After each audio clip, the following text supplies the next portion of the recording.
gratitude for our civilization, that seems like that should be something that is sort of de rigueur. It is required if you're going to be a member of our civilization. Arnold Schwarzenegger has been a long time member of the United States. He immigrated to the United States in 1968. He was a bodybuilder at the time, became one of the most famous actors in America. Then he became the governor of California. And he appeared on The View yesterday. And it got very awkward for the ladies of The View because they asked him about immigration and about President Trump.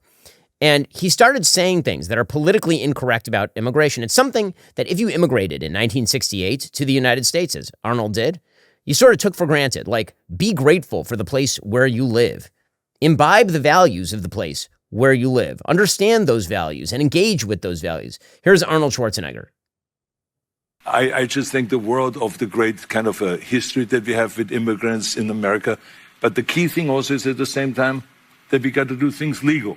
That is the important thing, you know. So you got to do things legal. And those people that are doing illegal things in America and that are foreigners, they are not smart.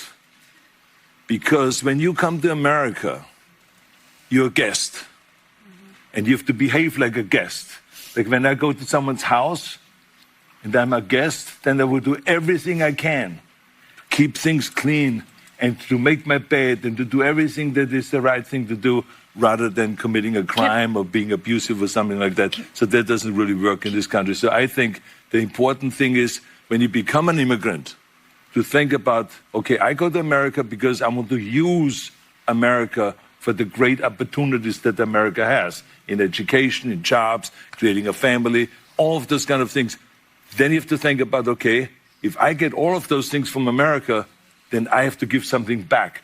You have a responsibility as an immigrant to give back to America and to pay back to America and to go and do something for your community for no money whatsoever. Give something back to after-school programs, Special Olympics, or whatever it is. Make this country a better place. Now, there are a couple of things about this clip that are pretty astonishing. One is what Arnold is saying, and people start clapping for it because it's obviously true. And the other is that about halfway through this clip, Sonny Hostin reaches over and tries to stop Arnold from saying what he's saying. And so, you know, what's happening here is the sort of Sonny Hostin position in trying to stop Arnold Schwarzenegger from saying what he is saying. That is mirrored by a lot of the domestic-born Americans who are trying to help out people who really don't like the country very much. And both of these things are quite important because the truth is that the West has, in fact, imported an extraordinary number of people who hate our civilization, who do not like our values, who do not like biblical values or Western values or anything like it. One of those people currently sits in Congress. This would be Representative Ilhan Omar, Democrat of Minnesota. So I was curious about the difference between Arnold Schwarzenegger and Ilhan Omar in terms of when they actually immigrated to the United States. So, of course, I went to my sponsors and my friends over at Perplexity, and I asked, when did Schwarzenegger immigrate to America and when did Ilhan Omar immigrate to America? Schwarzenegger immigrated to the United States in October 1968 at the age of 21. He moved from Austria to pursue opportunities in bodybuilding, arriving in the U.S. with limited English skills and quickly establishing himself in the bodybuilding community in L.A. It's a difference in era. Ilhan Omar immigrated to the United States in 1995 after fleeing the civil war in Somalia and then spending 4 years in a refugee camp in Kenya.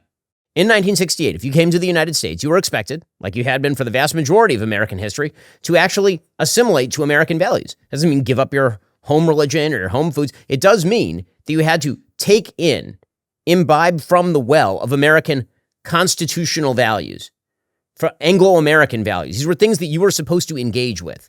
And then something changed in America. And it turned out that if you came here, you could be an ungrateful harridan, which is precisely what Ilhan Omar is. She comes to the United States as a refugee from one of the worst places on earth, simply to explain to the Americans about how we are, in fact, becoming the worst place on earth. So here's Representative Ilhan Omar, who has yet to identify an Islamist terror group that she does not have some sympathy for, talking about how America is actually the worst place on earth, or one of them. To be coming out of our country. I mean, I grew up in a dictatorship. And I don't even remember ever witnessing anything like that. To have a democracy, a beacon of hope, for the world to now be turned into one of the worst countries where the military are in our streets without any regard for people's constitutional rights, while our president is spending millions of dollars propping himself up like a failed dictator with a military parade. Okay, so we're becoming one of the worst places on earth, according to a woman who came from Somalia because President Trump had a military parade. But this goes deeper than that for Ilhan Omar. Of course, there's not much about traditional American values that she does like. She is constantly sounding off about the evils of American colonialism, American capitalism. A group of people have been brought to our shores over the course of the last 50, 60 years who really despise the country.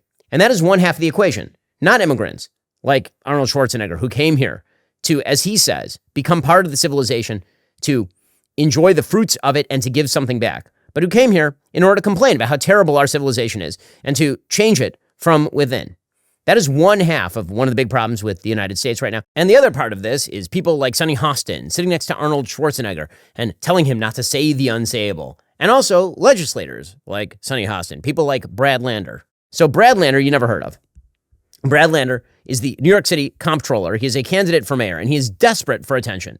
Desperate for attention, because the entire Democratic Party, at this point, being prone before the Republican Party. The only way they feel they can get ahead is through attention-seeking behavior. That is the entire shtick right now. So Brad Lander just got himself arrested on Tuesday by federal agents. Why? Well, he went to an immigration courthouse in Lower Manhattan as he tried to escort a migrant whom agents were seeking to arrest. So he was observing proceedings at a city's main immigration courthouse, and a spokeswoman for the Department of Homeland Security said Lander had assaulted and impeded a law enforcement officer. Apparently, Lander was standing by a migrant man in a hallway on the 12th floor when several men in plainclothes, who appear to be law enforcement officers, some wearing masks, pushed past a crowd in the hallway to arrest the migrant. Lander asked the agents whether they have a judicial warrant and then refuses to let go of the migrant as the agents seek to shepherd the man toward the elevators. And Lander continues to grab the migrant. He says, "You don't have the authority to arrest U.S. citizens."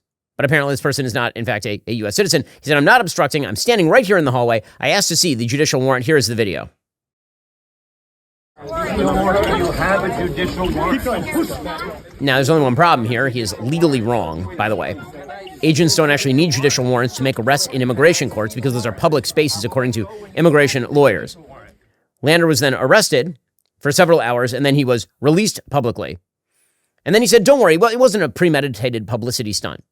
Well, yes, it certainly was. And again, it goes to this attitude in the United States by many on the left that we ought to be actively facilitating the law breaking of people who come here and don't respect our laws. That is the Joy Behar comparison.